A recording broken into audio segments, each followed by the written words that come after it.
نے ازدا، بلکہ اس سے پیچھے چلیے، عورتیں کمزور یقین کی ہوتی ہیں نا۔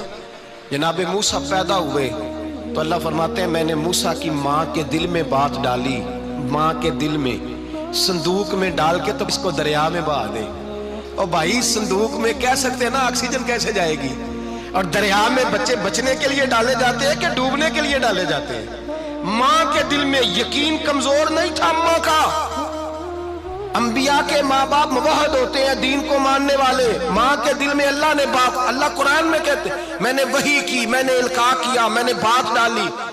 حضرت موسیٰ کی ماں کہتی ہے میں نے ڈال کے نا سمندر میں بیٹا، میں نے سمندر میں بیٹا ڈال کے صندوق میں بند کر کے رب کے حوالے کیا۔ آپ فرماتے ہیں میرے مالک کا بھروسہ کیا تو پھر میرے مالک کا کام دیکھو، کمال دیکھو۔ میں نے دریا میں ڈالا، اللہ نے فرعون کے گھر میں میرے بیٹے کی پرورش کرا دی۔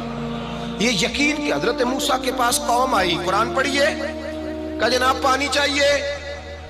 وَإِذِ اسْتَسْقَىٰ مُوسَىٰ لِقَوْمِهِ، موسیٰ نے اپنی قوم کے لیے پانی مانگا۔ ہم نے کہا فَانْفَجَرَتْ مِنْهُ اثْنَتَا عَشَرَةَ عَيْنًا، اپنا ڈنڈا پتھر پہ مارو۔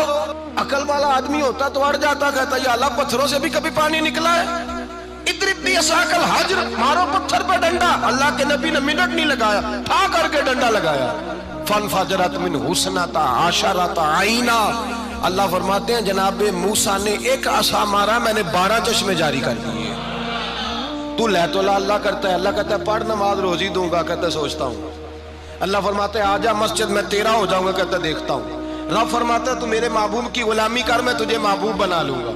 تو کہتا ہے تھوڑا بڑا ہو کے داڑھی رکھنی ہے، ابھی سیانا ہو کے میں ذرا سرٹیفکیٹ لے لوں اسرائیل سے کہ کتنے سالوں کے بعد آئیں گے، پھر شروع کروں گا۔ پروگرام بنا رہا ہے، ابھی تو ارادے میں ہے اللہ کے پیغمبر کا ڈنڈا۔ اور اس سے زیادہ آگے بات ہو گئی، پیچھے فوج لگی ہوئی ہے فرعون کی، مجمع ہے، ہزاروں لاکھوں کا لشکر لے کے، تلواریں نیزے، فرعون پیچھے، آگے دریا آ گیا۔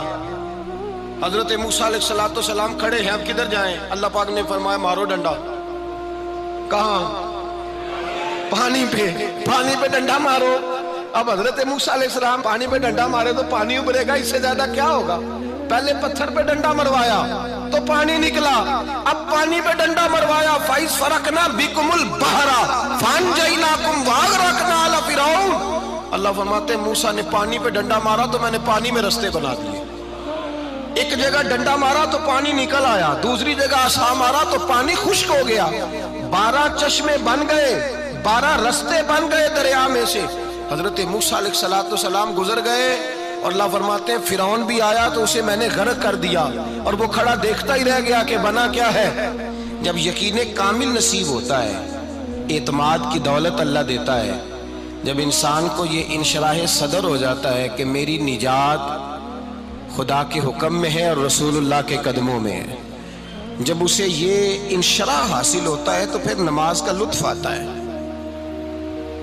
غور کیجئے کیا جملہ کہہ دیا میں نے۔ پھر اسے نماز کا پھر اسے نماز بوجھ نہیں، بلکہ نماز نہ پڑھے تو اس پر بوجھ ہوتا ہے۔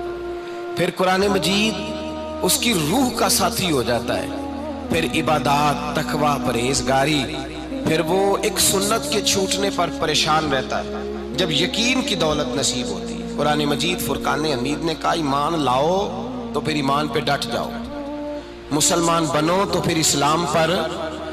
پھر یہ جو کمزوری ہے نا، یہ دیکھتے ہیں، کرتے ہیں، چلتے ہیں، ابھی کل، ابھی پرسوں، بہانے، ہیلے، ابھی میں نماز شروع کرتا ہوں، دیکھتا ہوں لا الہ الا اللہ محمد الرسول اللہ صلی اللہ علیہ۔ جب کسی نے کلمہ پڑھا تو اس پر پورا دین ضروری ہے، پورا۔